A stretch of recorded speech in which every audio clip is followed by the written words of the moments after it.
In the last video, I explained the conversation threading technique, and I kind of introduced the idea of statements also in the last video. So in this video, I'm going to talk about why it's important to make statements when you're talking to people, how to use questions in conversation, and I'm also going to talk a little bit at the end about going deeper, which means I'm going to explain a little bit about how to form an emotional connection, how to go from facts to having more of an emotional connection type of conversation, which is going to make it easier to talk on a date and to form closer friendships with people. Like I talked about in the last video, one of the biggest problems that people who have shyness, quietness, or people who feel awkward in social situations have is running out of things to say. And the funny thing about this problem is because you have decades of life experience that you could talk about, so it's not really possible for you to run out of things to say. Think of all the hundreds of different life experiences you've had in your past, dozens of hobbies, dozens of movies that you've seen, maybe books that you've read. You know, you probably have different interests, different music that you listen to, different opinions about anything you've ever experienced. Considering all this, it's really not possible for you to not have things to talk about, right? I mean, imagine if you're talking to your closest friend. Do you run out of things to say? No, it's only in certain other situations, like when a lot of people are listening, or maybe when you're talking to somebody that you don't know that well. That's when you run out of things to say. So the reason why you run out of things to say is not because you don't have things to talk about. It's actually for different reasons. The first reason why you might run out of things to say is that you might be filtering what you say too much because you want to impress the person that you're talking to. See, this is a common problem with guys who want to become better at talking to women. Even if the guy isn't shy, even if it's a guy who's average and he's actually quite social, once he gets around an attractive woman, many guys who aren't shy will run into this same problem of running out of things to say. And it really comes down to a need to impress that person, a need to say something that's super special or super interesting so that they think well of you. And I'm going to talk more about how to remove the filter between what you think and what you say in a future module. And I'll also talk about the types of beliefs that cause this problem of needing to impress people. Another reason why you might run out of things to say when you're talking to people is because when you're feeling nervous or anxious, your body and mind enter a fight or flight mode, which shuts down the higher level functioning of your brain. So if you've ever felt like really nervous in some situation or really anxious, maybe before you had to make a speech in front of a lot of people, then you might have noticed that your heart started beating faster. Maybe you start to sweat a little bit. You start to get butterflies in your stomach. All these are physical symptoms of this fight or flight response that you get when you feel anxiety. And this fight or flight response, it not only causes physical symptoms, but also mental symptoms. So what scientists have found is that when you're feeling anxious and this fight or flight response is going off in your brain, it actually makes it harder to use that creative part of your brain which you need to use in conversations. And this is my theory for why a lot of people who feel nervous in social situations can't think of what to say. And the cure to this is actually learning how to be relaxed and calm. When you're relaxed, you're able to to turn off that fight or flight response. And I'll be talking more about how to become relaxed, probably in Module 2 of this program. Another reason why you might run out of things to say is that you might be trying to come up with what to say out of thin air instead of asking the right questions, listening for the threads, and using the answers that people give you to continue the conversation. So in the last video, I explained how the way that you can always know what to say next is by using what people give you, by looking for the topics in what people tell you, and then using those topics to create your own sentences. So shy people who don't know about this technique, they often think that they have to be creative in conversations, and they have to totally come up with what to say every time out of thin air. So now that you know conversation threading, all you have to do is use the sentences that people give you to come up with your own replies. You don't have to be super creative or think of what to say out of thin air. Another reason why you might have trouble carrying on conversations is because you ask the wrong type of questions. Now, there are two different types of questions. There's close-ended questions and there's open-ended questions. Open-ended questions are much better than close-ended questions if you want to carry on a conversation. So, what's the difference between the two? Well, close-ended questions can be answered with a one-word response, like yes or no. So, for example, a close-ended question might be something like, did you like Paris?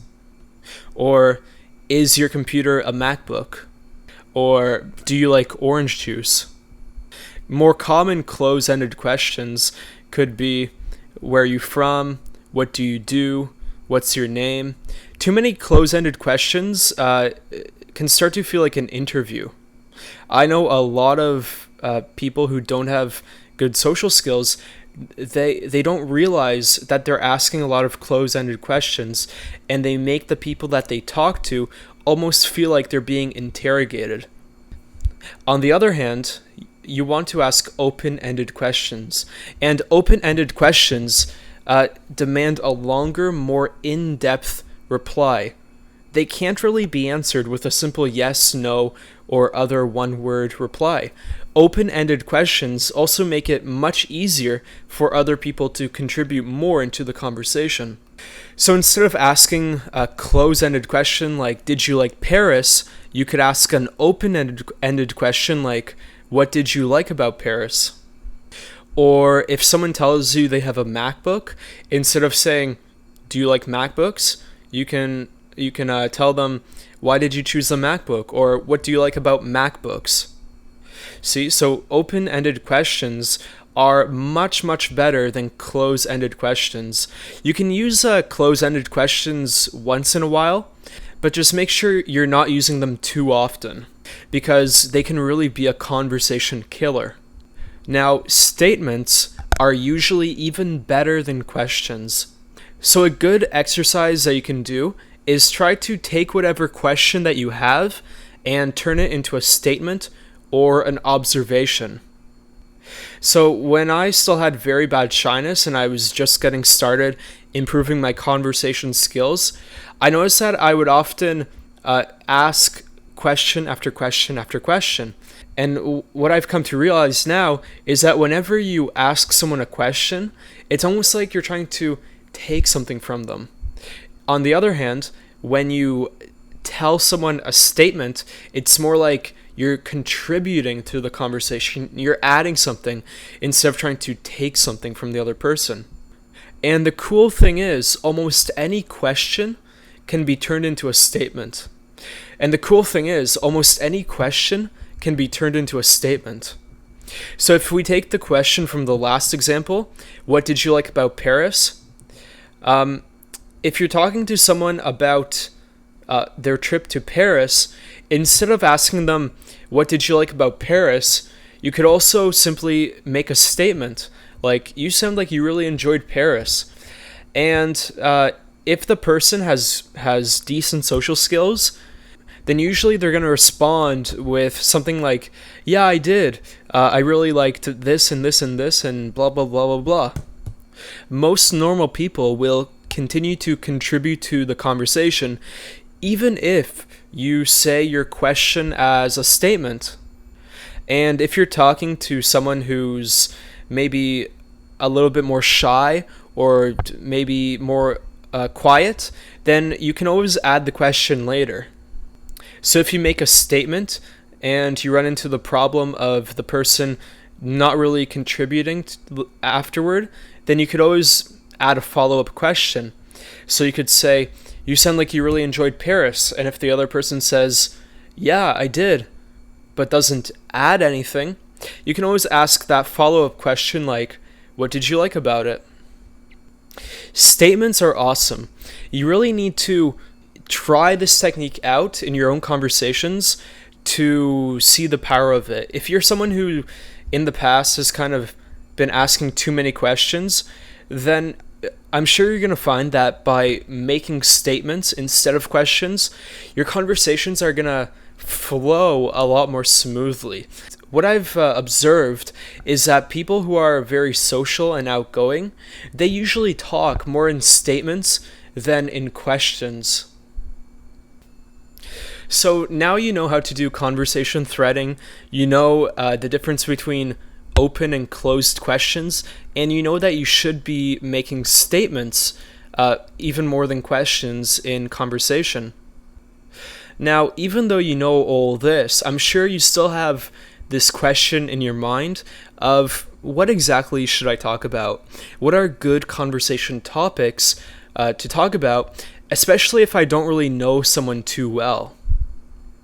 Well, a lot of conversation books, they often recommend these 4 topics, which is family, occupation, recreation, and dreams. And I think that's not too bad.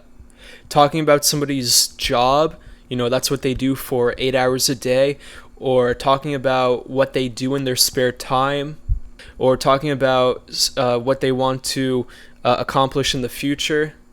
All these topics can usually start off a pretty good conversation. And in my own experience, here's what I've kind of observed that most people talk about. I've seen that usually when people talk, they talk about either their past experiences, their past relationships, they talk about their current relationships, they talk about their future plans or future events they're going to go to. They talk about their interests or their hobbies. They talk about maybe some movie or TV show that they've seen.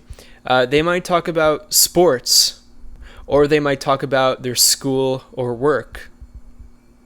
So the thing is, none of these topics are amazingly interesting, right? It's not like we're talking about aliens coming in or some crazy philosophical topic. I do have a handful of friends who I talk about very interesting topics with, like psychology, different marketing ideas, and I think those are very interesting, but that's more like when you have a very specific common interest with somebody. Most conversations, these are the types of everyday topics that they usually contain. So I hope the message that you're getting right now is that when you have an issue that you don't have things to say, it's usually a symptom of you setting too high of a bar for how interesting what you say has to be. This comes back to filtering what you say too much. The content of what you say doesn't have to be out of this world. You can talk about something that happened to you in the past, something you're going to do in the future, what you do in your spare time. You can talk about the other person, and what's going on in their life. It's not about having some kind of outlandish topic. It's more about the energy that you bring to the conversation. So don't think that what you say has to be super entertaining or super interesting most of the time, because it doesn't. Now, on the other hand, if you do have an extremely boring life, then trying new things is a good idea. I mean, this is probably a very small minority of people listening to this, but if you really don't do anything, then that's going to make it hard to have things to talk about. So in that case, you can start off by, every couple days, you can catch up on the news online to find out what's going on in the world. You can check out what kind of new events or new hobbies you can try out in your area, and so on and so forth. Trying new things, expanding your comfort zone, doing more interesting things, having a more interesting life, that's always good. But chances are, the reason why you don't have things to say is not because your life isn't interesting enough. It's because you are simply filtering yourself too much. You probably already have interests. You probably already have past experiences, events, relationships, hobbies that you could talk about. So, if you like travel, ask the other person about travel. If you like reading, ask them about what their favorite books are. If you like music, ask them about that.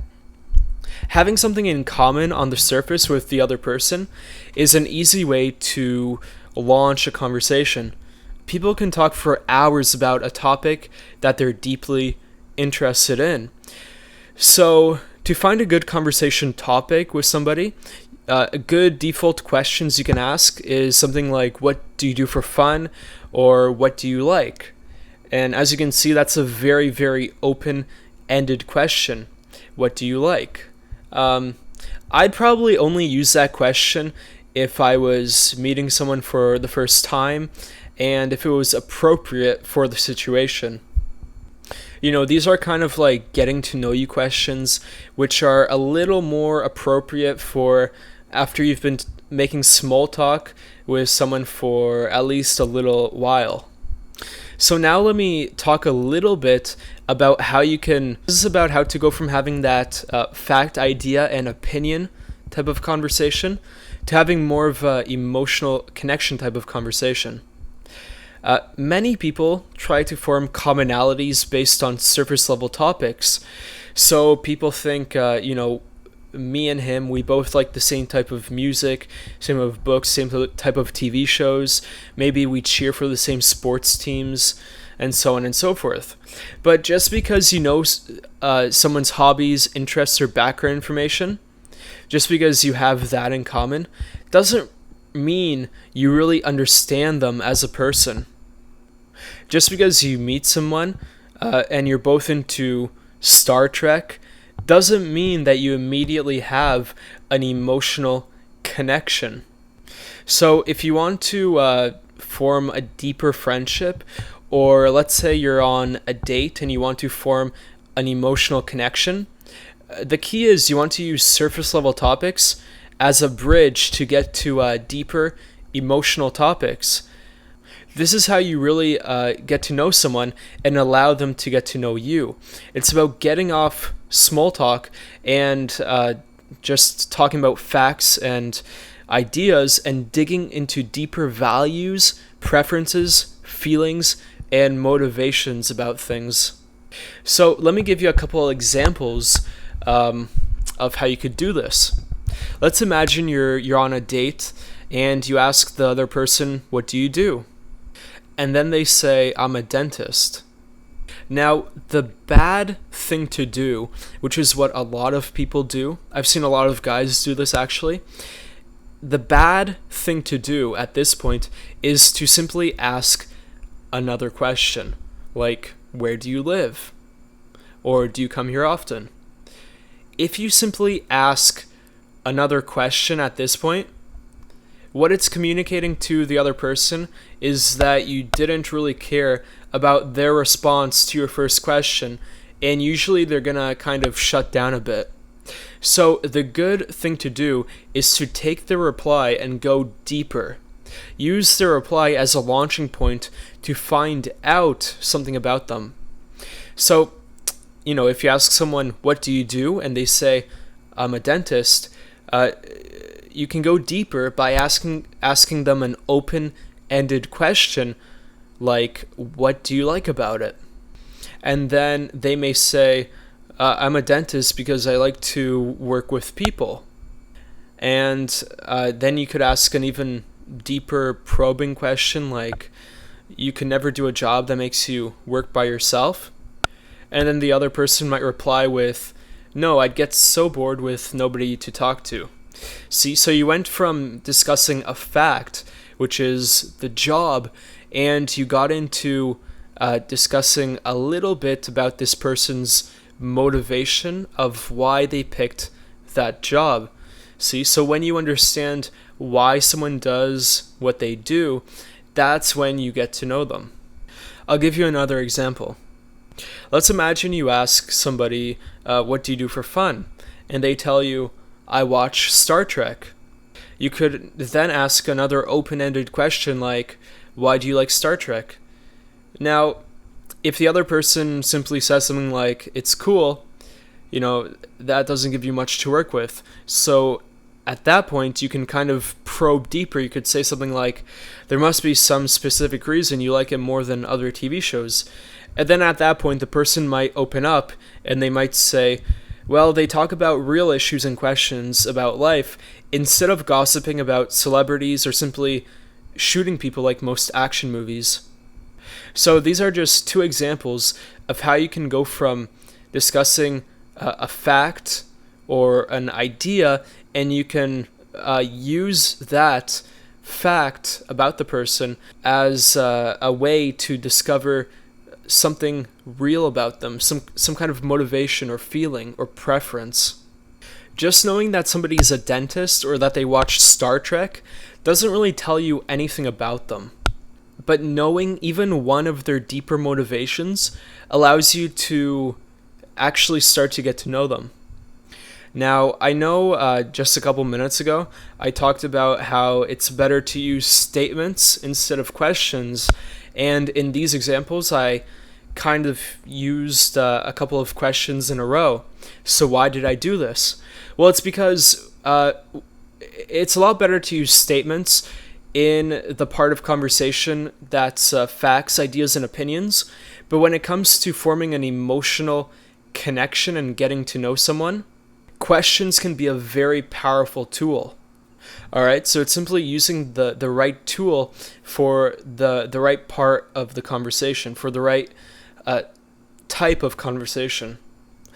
And to be honest, these types of probing questions, I most often use them, for example, if I'm on a date with a girl, because it's very useful for forming a deeper understanding of a person very quickly.